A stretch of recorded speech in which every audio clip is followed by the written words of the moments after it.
Hi, everybody. I'm here to read Sarah Plain and Tall by Patricia MacLachlan. This is one of Mrs. Bloss's favorite books, but I won in rock, paper, scissors on who was able to read the chapters.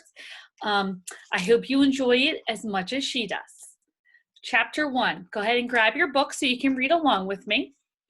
I'm going to read chapter 1 to you, and then when you're done, you are going to go read chapter 2 and 3 by yourself, okay? Chapter 1. Did Mama sing every day? Asked Caleb. Every single day. He sat close to the fire, his chin in his hand. It was dusk, and the dogs lay beside him on the warm hearthstones.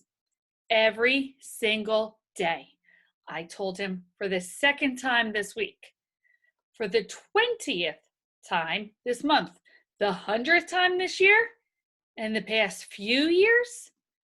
And did Papa sing too? Yes, Papa sang too. Don't get so close, Caleb. You'll heat up. He pushed his chair back. It made a hollow scraping sound on the hearthstones, and the dogs stirred. Lottie, small and black, wagged her tail and lifted her head. Nick slept on. I turned the bread dough over and over on the marble slab on the kitchen table. Well, Papa doesn't sing anymore, said Caleb very softly. A log broke apart and crackled in the fireplace. He looked up at me. What did I look like when I was born? You didn't have any clothes on, I told him. I know that, he said. You looked like this. I held the bread dough up in a round, pale ball. I had hair, said Caleb seriously. Not enough to talk about, I said. And she named me Caleb, he went on, filling in the old familiar story. I would have named you Troublesome, I said, making Caleb smile. And Mama handed me to you in the yellow blanket and said, he waited for me to finish the story, and said, I sighed. And Mama said, isn't he beautiful, Anna? And I was, Caleb finished. Caleb thought the story was over, and I didn't tell him what I had really thought. He was homely and plain and had a terrible holler and a horrible smell. But these were not the worst of him. Mama died the next morning. That was the worst thing about Caleb. Isn't he beautiful, Anna? Her last words to me. I had gone to bed thinking how wretched he looked, and I forgot to say goodnight. I wiped my hands on my apron and went to the window. Outside, the prairies reached out and touched the places where the sky came down. Though winter was nearly over, there were patches of snow and ice everywhere. I looked at the long dirt road that crawled along the plains, remembering the morning that Mama had died cruel and sunny. They had come for her in a wagon and taken her away to be buried. And then the cousins and aunts and uncles had come and tried to fill up the house, but they couldn't. Slowly, one by one, they left. And then the days seemed long and dark, like winter days, even though it wasn't winter. And Papa didn't sing. Isn't he beautiful, Anna? No, Mama. It was hard to think of Caleb as beautiful. It took 3 whole days for me to love him.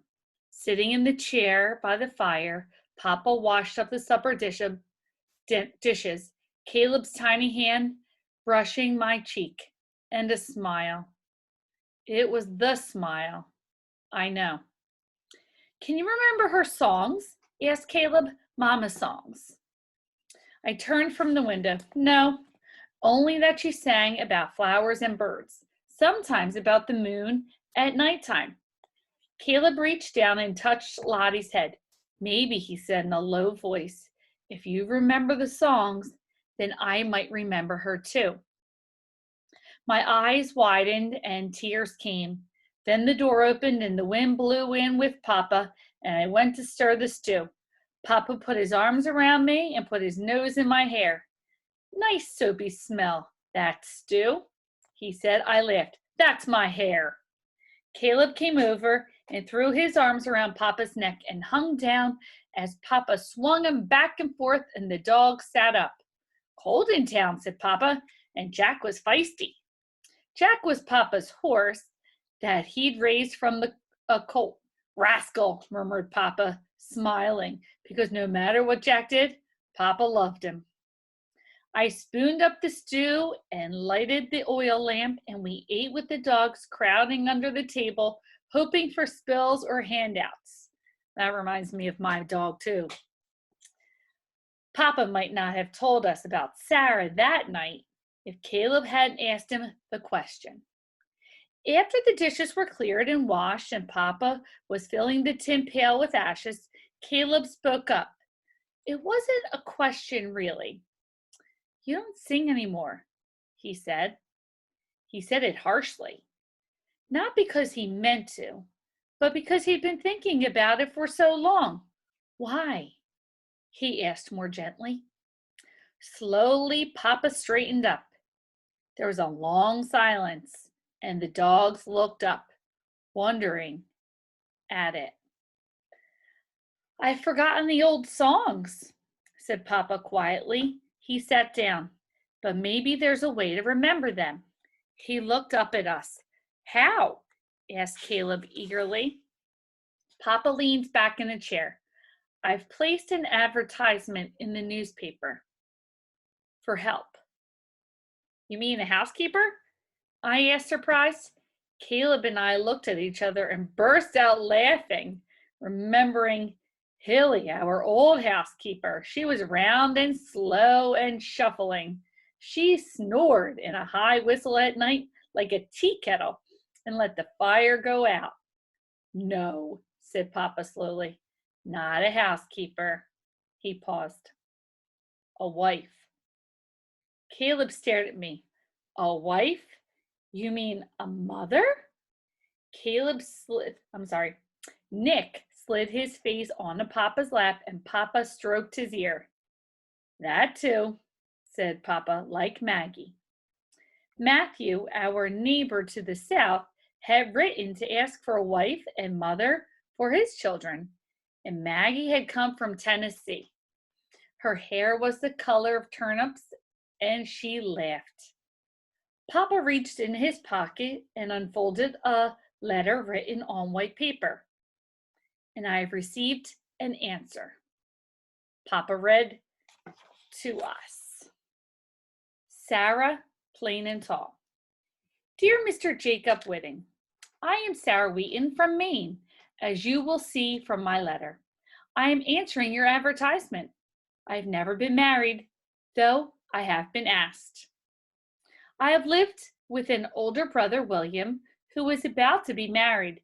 His wife-to-be is young and energetic.